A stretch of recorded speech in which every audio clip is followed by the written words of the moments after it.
Assalamualaikum warahmatullahi wabarakatuh. Kembali lagi di channel siaran cerita mistis.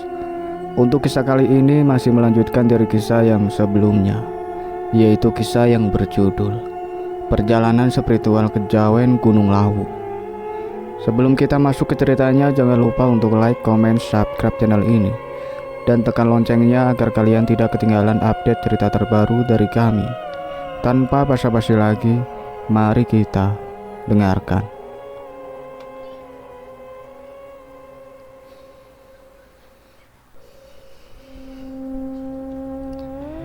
Setelah sadar dari pingsannya, Sigit merasa kebingungan karena tiba-tiba saja dia berada di sebuah gubuk yang belum pernah dia lihat sebelumnya.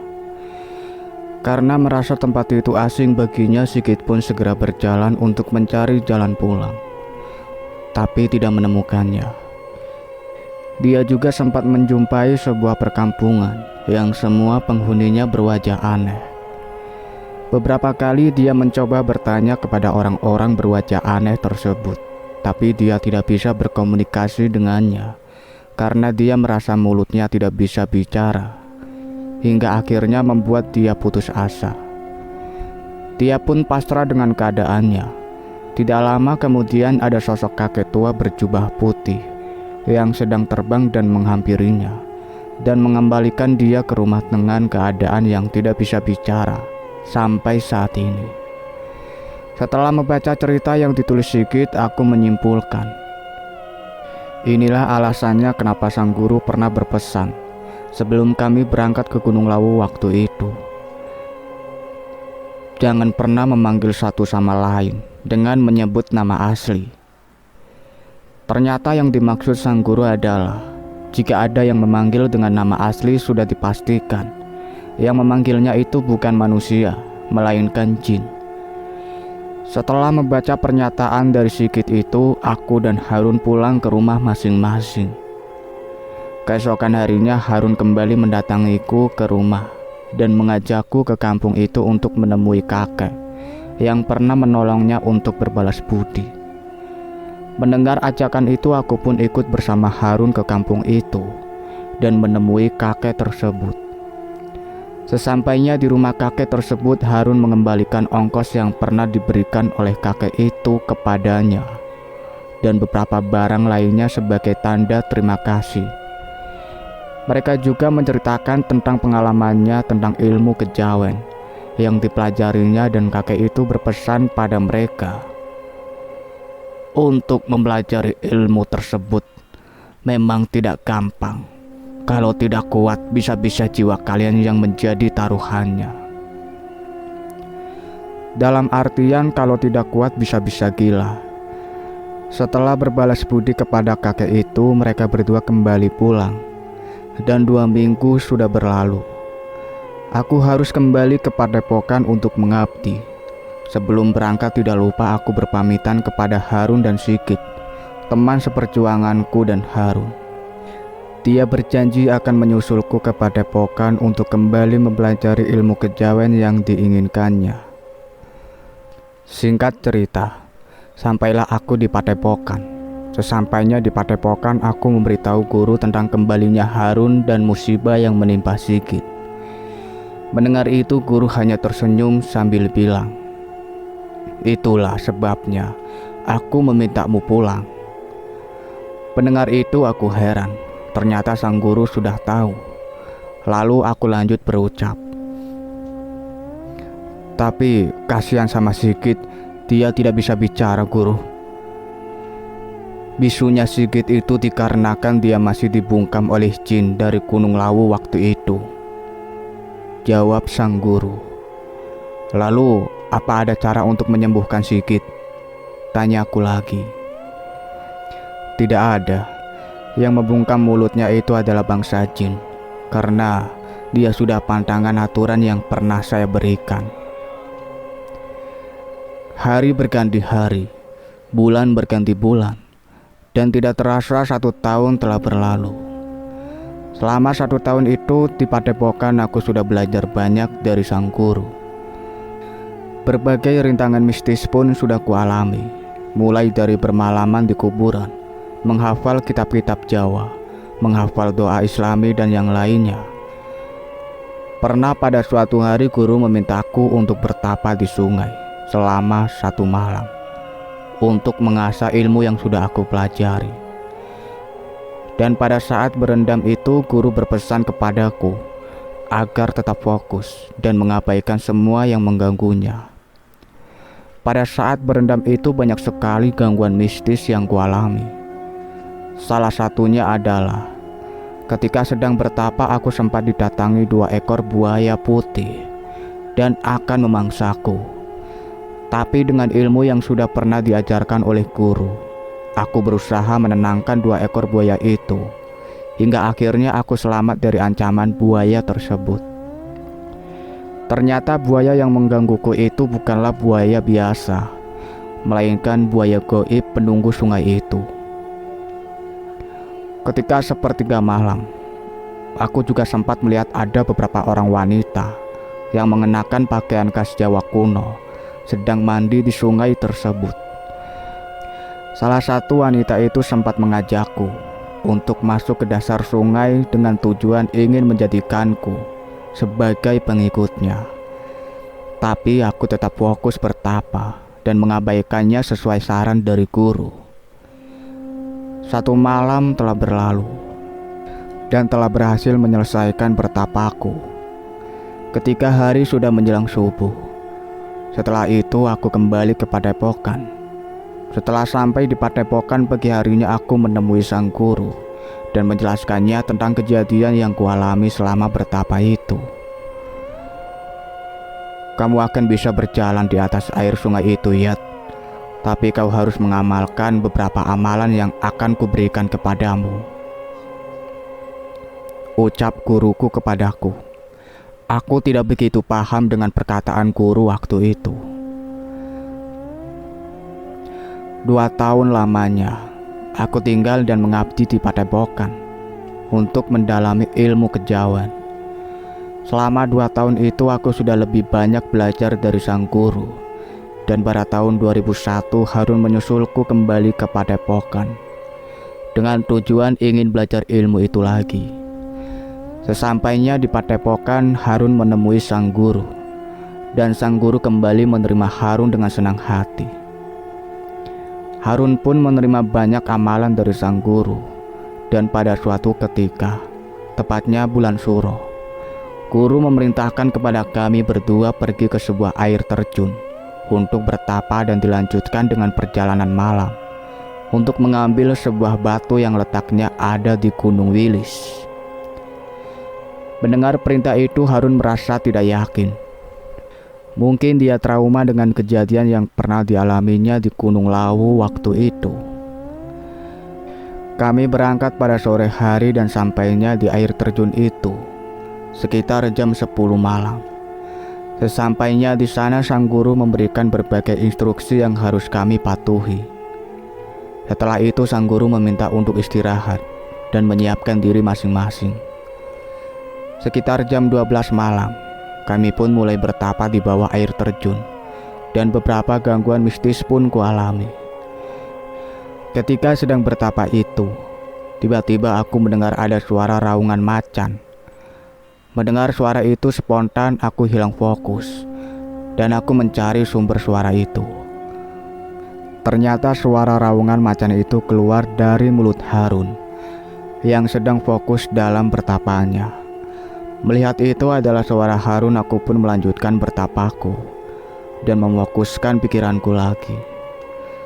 Tidak lama kemudian, aku mendengar seperti ada suara gamelan dari atas tebing yang terdengar sangat merdu hingga membuatku tidak bisa fokus lagi dalam bertapa. Tapi syukurlah, 1 malam telah berlalu dan kami telah menyelesaikan bertapa. Setelah selesai bertapa, guru meminta kami untuk istirahat dan mempersiapkan diri untuk perjalanan nanti malam ke Gunung Wilis.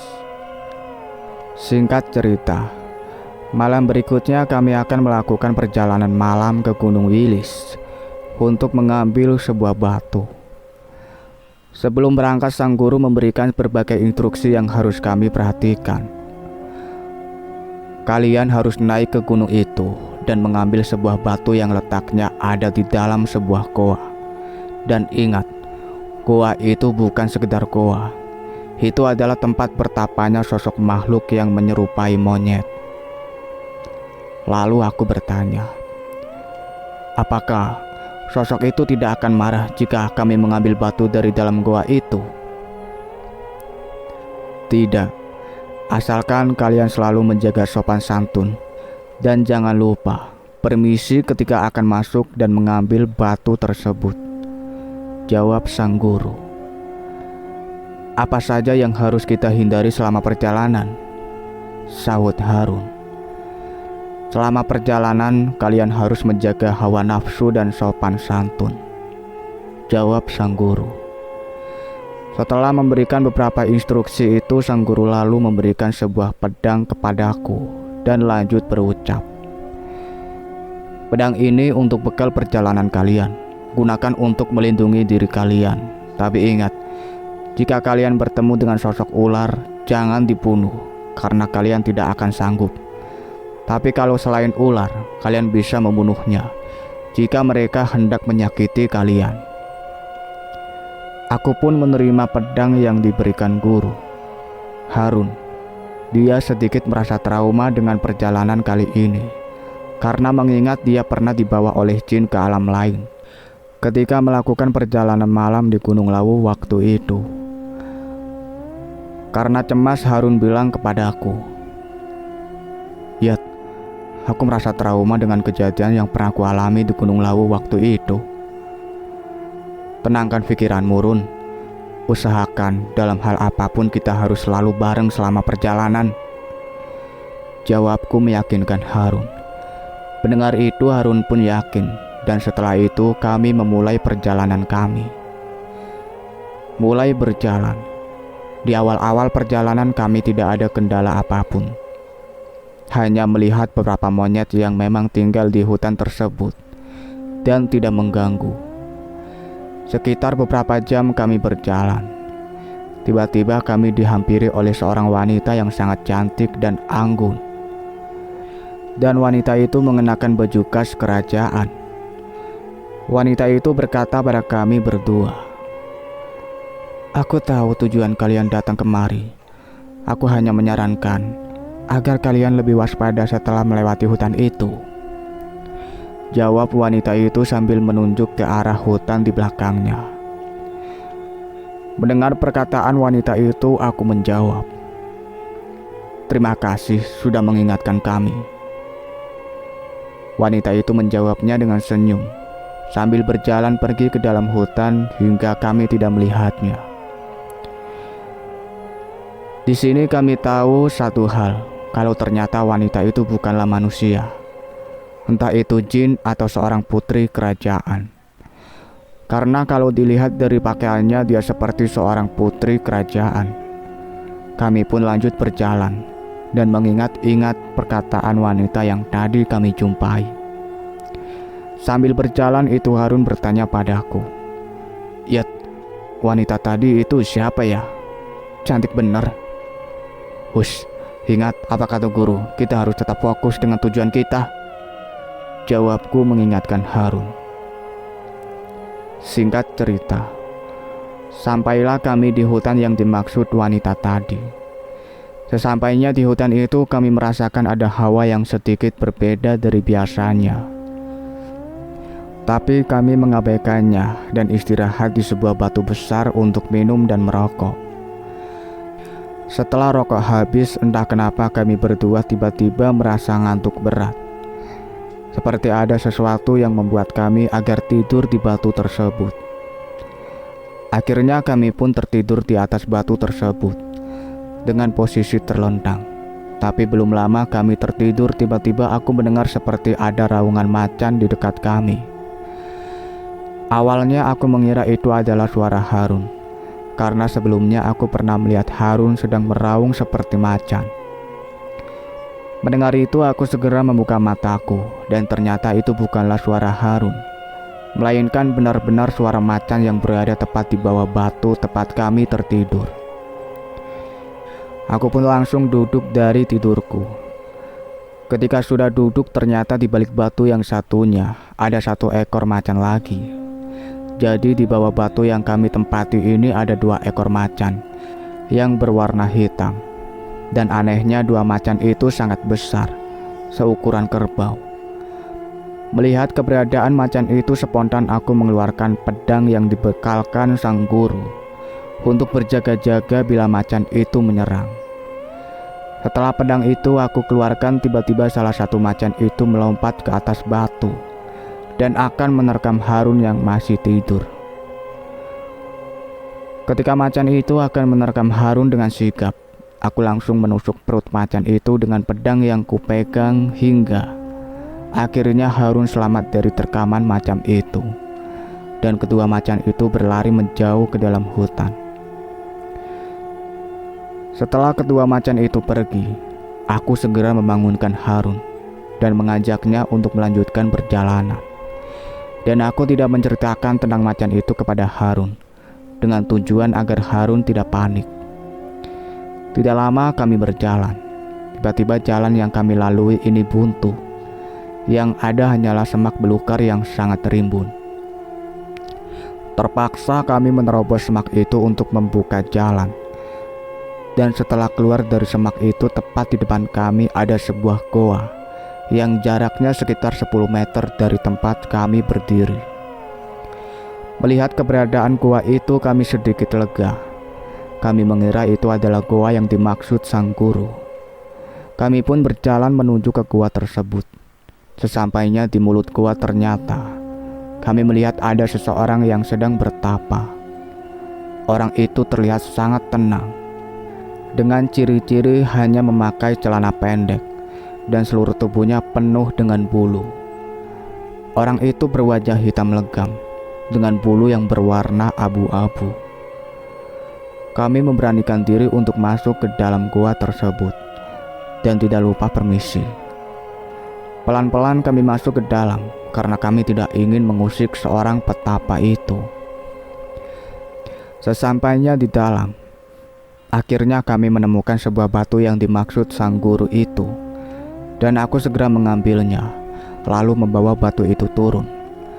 Sebelum meninggalkan gua itu, aku berkata, "Permisi mbah, aku hanya ingin membawa batu ini turun." Setelah kata-kata itu kuucapkan, kami pun kembali turun dengan membawa batu itu berjalan turun. Di tengah-tengah perjalanan, tiba-tiba kami melihat ada seekor ular yang sangat besar sedang melintas di depan kami. Tapi ular itu aneh. Dia tidak berjalan seperti ular pada umumnya. Dia berjalan seperti ular kobra, tapi itu bukan ular kobra, melainkan lebih mirip seperti ular sanca. Melihat itu, Harun sangat panik. Dia memintaku agar membunuhnya. Tapi aku ingat pesan dari sang guru bahwa kami tidak boleh membunuh ular karena kekuatan kami tidak akan sanggup membunuhnya. Akhirnya kami membiarkan ular itu berjalan melintas karena di sisi lain ular itu tidak mengganggu. Setelah ular itu melintas, kami lanjut berjalan lagi hingga sampai di bawah sekitar sebelum subuh. Sesampainya di bawah, aku memberikan batu itu kepada sang guru. Kemudian sang guru meminta kepada kami agar sholat subuh dan istirahat sebentar sebelum kembali ke padepokan. Ketika sedang istirahat, guru mendatangi kami dan bilang, "Semua yang kalian lihat di gunung tadi adalah gaib. Hanya orang-orang tertentu saja seperti kalian yang bisa melihatnya."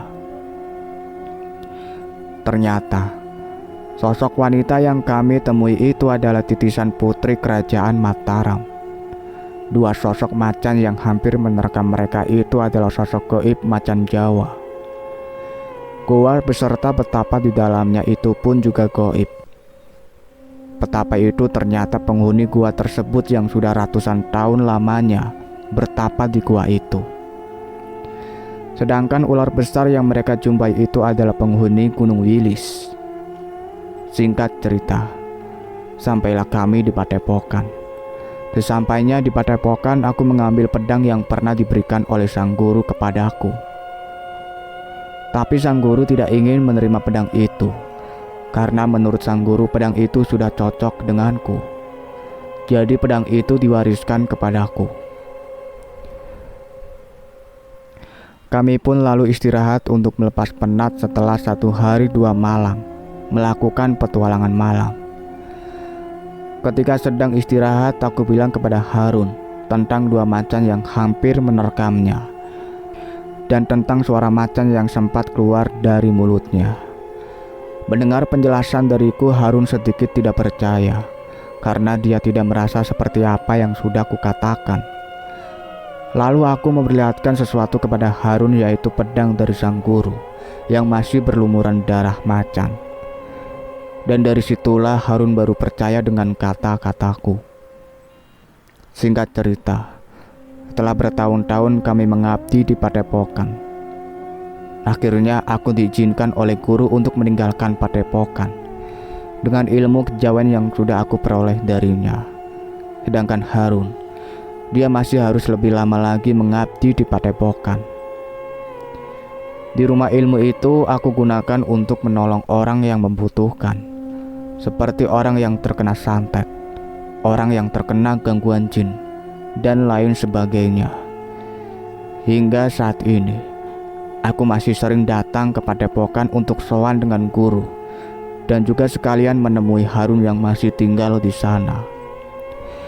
Dan pedang pemberian dari sang guru itu masih kusimpan sampai sekarang dengan kondisinya yang berlumuran darah macan.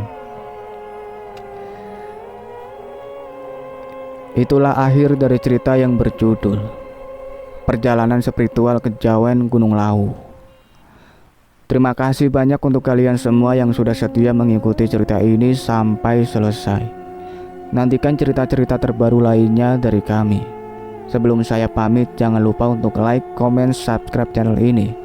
Dan satu lagi, bunyikan loncengnya. See you in the next video. Wassalamualaikum warahmatullahi wabarakatuh.